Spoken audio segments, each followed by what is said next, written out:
चलो आगे देखते हैं कि जब भी देखेंगे, अभी तक देखा हमने, जब पानी सर से ऊंचा हो गया, पानी सर से ऊंचा हो गया मतलब बात जो है हद से आगे बढ़ जाने को बोलते हैं। पानी हद से जो है सर से ऊंचा हो जाने का मतलब बात हद से आगे बढ़ जाना, ये हमारा मुहावरा है। ठीक है, वाक्यों में प्रयोग भी आता है मुहावरा बनना। पानी सर से ऊंचा हो गया, बात हद से आगे बात बढ़ जाना होता है। ठीक है, और बचाव का कोई उपाय न रह गया। जब जो है लोगों का जो ये झगड़ा टंटन है मतलब ज़्यादा आगे हद तक बढ़ गया और लोगों को बचने का कोई रास्ता नहीं रहेगा, तब बस्ती वालों ने तय किया कि इस प्रतिदिन के उपद्रव से अच्छा है कि किस्से को हमेशा के लिए ख़त्म कर दे। अब उन्होंने, उपद्रव का मतलब होता है वही जो उपद्रव जो मचा देना, मतलब है कि जो रोज़ रोज़ का लड़ाई झगड़ा है, इससे तो अच्छा है कि इसे जो है हमेशा के लिए एक ही बार में ख़त्म कर देना। ऐसा उन्होंने क्या किया, निर्णय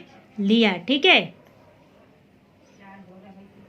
अब देखेंगे इस निर्णय के बाद। ठीक है, यहाँ पे देखेंगे उपद्रव जो है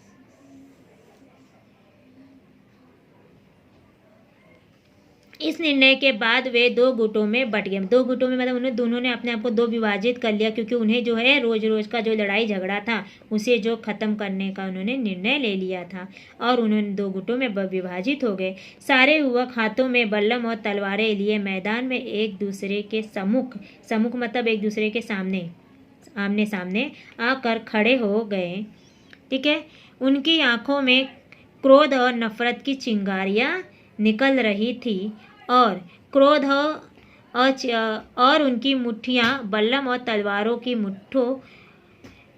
मुठों पर मजबूती से कसी हुई थी, एक दूसरे पर झपट पड़ने को तैयार खड़े थे।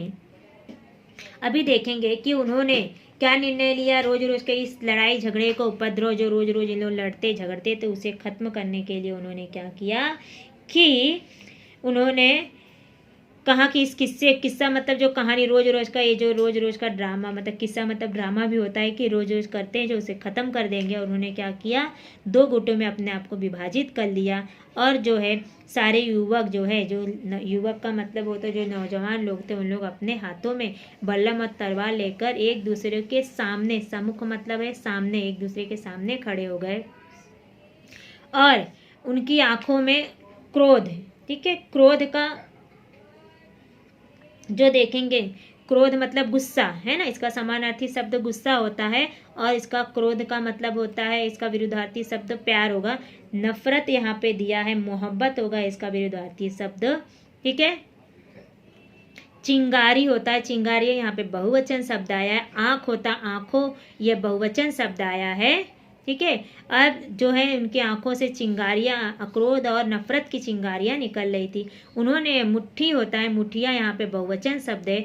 उन्होंने तलवारों, तलवार एक वचन होता है, तलवारों बहुवचन दिया है यहाँ पे, और मूठा होता है, मूठो जो तलवार के नीचे जहाँ पकड़ते हैं उसको बोलते हैं मूठा।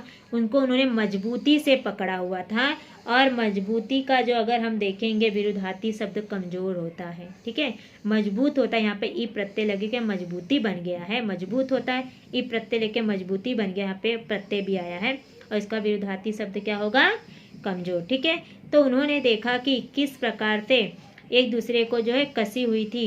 अब यहाँ पे उन्होंने एक दूसरे को मारने के लिए आक्रोश का जो है दूसरे के अंदर जो है इसको ख़त्म करने के लिए उन्होंने ये सारे जो है क्या किए, निर्णय लिए थे, और उसके बाद जो है एक दूसरे पर झपट पड़ने को तैयार खड़े थे। झपटना मतलब एक दूसरे पर, एक दूसरे को मारने के लिए, एक दूसरे पर झपटना मतलब एक दूसरे के ऊपर जो है दूसरे को मारने के लिए या दूसरे को चोट पहुंचाने के लिए जो इन लोग क्या कर रहे थे, तैयार खड़े हुए थे। और तभी जो है उनको जो है एक देखेंगे कि तभी एक अनहोनी हो गई। अनहोनी का मतलब होता है यहाँ पे अद्भुत, अनहोनी मतलब अद्भुत, जो मतलब ऐसी अनहोनी घटना घट जाती है, या बोला जाता असंभव भी बोला, अनहोनी मतलब असंभव, जो काम नहीं होना चाहिए वो भी हो गया, अनहोनी हो गई। फिजा में मतलब वातावरण में एक महीन सा, महीन मतलब बहुत बारीक, महीन सा मतलब यहाँ पे भी देखेंगे तो एकदम बारीक सा सुर, ठीक है, बुलंद हुआ। बुलंद मतलब ऊंचा, बुलंद मतलब ऊंचा होता, लेकिन तभी उन्होंने हवाओं के वातावरण की ऊंचाइयों पर एक महीन सा सुर जो है उन्हें सुनाई दिया, जैसे किसी परिंदे का कोमल पर जो है हवा में कांप रहा। उन्हें ऐसा लग रहा था जैसे किसी परिंदे या पंछी का जो कोमल, मतलब कोमल का मतलब होता है नाजुक, है ना, कोमल मतलब ना जो होता है एकदम नरम, जो है उन्हें जो है हवाओं में कांपता हुआ कांप रहा हो, कोई गा रहा था। ऐसे उन्हें जो हवाओं के वातावरण के ऊंचाई पर जो है उन्हें जो है किसी परिंदे के कोमल पन मतलब एकदम मुलायम पर जो है हवाओं में कांपते हुए जो है कांप रहा है, ऐसा उन्हें लगता है। और उन्हें जो है कोई गा रहा था, उन्हें जो है सुनाई देता है। तभी उन्होंने आवाज़ की ओर देखा, और जब ही उन लोग लड़ाई के लिए खड़े थे, तब जब उन्होंने ऐसी अनहोनी, ऐसी अद्भुत, जो असंभव, इस आश्चर्यचकित बातों को देखा, एक ऐसी अनहोनी घटी या ऐसा अद्भुत या ऐसा असंभव हुआ कि उन्होंने देखा कि कोई आवाज़ की जो आवाज़ जो वातावरण में जो आवाज़ निकल रही थी उसकी ओर उन्होंने देखा। पहले तो उन्हें कुछ दिखाई नहीं दिया, मगर जब उन्होंने बहुत ध्यान से देखा तो उन्हें नन्ही परी एक पेड़ पर की डाल पर बैठी दिखाई दी। तब पहले उन्होंने जब उस आवाज़ को देखा, उस आवाज़ की ओर देखा, तो उन्हें कुछ नहीं दिखाई देता, मगर जब वो बहुत ध्यान से देखते हैं तो देखते हैं कि वो वही नन्ही परी एक पेड़ की डाल पर जो उन्हें बैठी हुई दिखाई देती है। और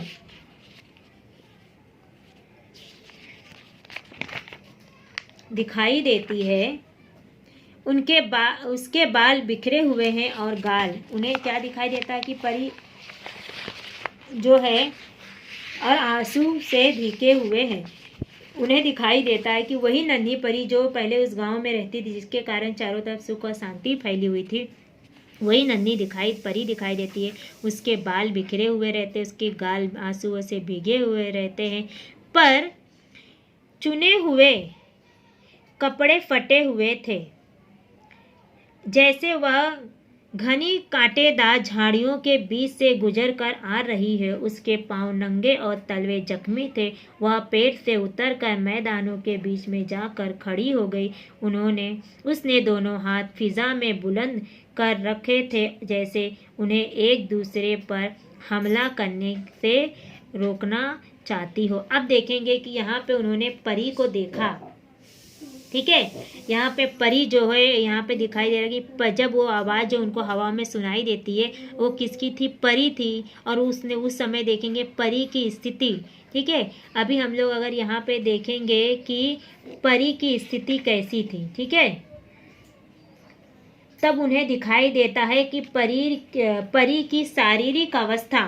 अब यहाँ पे एक चीज़ हमारा बनता है कि परी की शारीरिक अवस्था कैसी थी। तो पहले आएगा कि परी की शारीरिक अवस्था में यहाँ पे एक हमारा बन रहा है कि परी की शारीरिक अवस्था कैसी थी कि बाल जो है बिखरे हुए थे, गाल भीगे हुए थे, और जो है गाल आंसुओं से भीगे हुए थे, और कपड़े फटे हुए थे, ठीक है, इस प्रकार से। और आएगा कि उसके जो है पर नुचे हुए, चौथा आएगा, और इसमें कपड़े फटे हुए थे, ये भी आएगा। और कांटेदार झाड़ियों के बीच से कुछ उसके नंगे पाँव जो है और तलवे जो है, नंगे पाँव और तलवे कैसे थे, जख्मी थे। आया समझ में इतना यहाँ तक का कि यहाँ पे ऐसा आएगा, इन्होंने परी की यहाँ पे अवस्था बताई गई कि परी की शारीरिक अवस्था कैसी हो गई थी।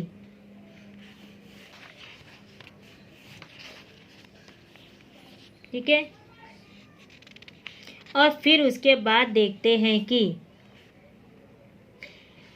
और उन्हें ऐसा लग रहा है कि परी जो है पेड़ से उतर कर आकर उनके बीच में खड़ी हो जाती है, और दोनों हाथ को बुलंद करके, मतलब बुलंद होना मतलब ऊंचा उठाकर, है ना, ऊंचाई पे उठाकर जो है, ऊंचा इसका बुलंद है, का विरुद्धार्थी समानार्थी शब्द ऊंचा होगा और इसका विरुद्धार्थी शब्द नीचा होगा।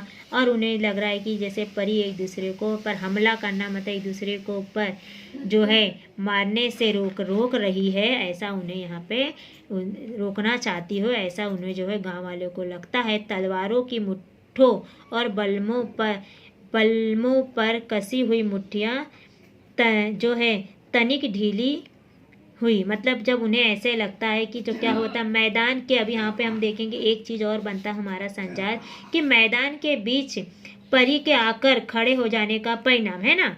यहाँ पे हमारा बन रहा है कि दोनों हाथ बुलंद हो गए थे, मैदान के बीच में आकर खड़ी हो जाने का परिणाम, है ना। यहाँ पे क्वेश्चन है मैदान के बीच में आकर खड़े हो जाने का परिणाम, का परिणाम क्या हुआ, तो उसका आंसर आएगा कि जो है तलवारों की मुट्ठों पर कसी हुई मुट्ठियाँ जो है ढीली हो गई, ठीक है, ढीली हो जाती है। और बल्लम पर कसी हुई मुट्ठियाँ ढीली, तलवारों की मुट्ठों पर कसी हुई मुट्ठियाँ ढीली हो गई तलवारों के, ठीक है। और बल्लमों पर कसी हुई मुट्ठियाँ जो है क्या हुई, ढीली हो गई। ये हमारा पहला कैसा आंसर आएगा, तलवारों की मुट्ठों पर कसी हुई मुट्ठियाँ जो है क्या हो गई, ढीली हो गई। और दूसरा का आएगा बल्लमों पर कसी हुई मुट्ठियाँ जो है ढीली हो गई, ये इसका आंसर आएगा। क्वेश्चन यहाँ बनना और आंसर हमारा यहाँ पे मिल रहा है, ठीक है। यहाँ तक का मुझे लगता है कि आप सभी को अच्छे से समझ में आ गया होगा, ठीक है। अब इसके आगे का हम लोग नेक्स्ट टाइम वीडियो में देखेंगे, ठीक है।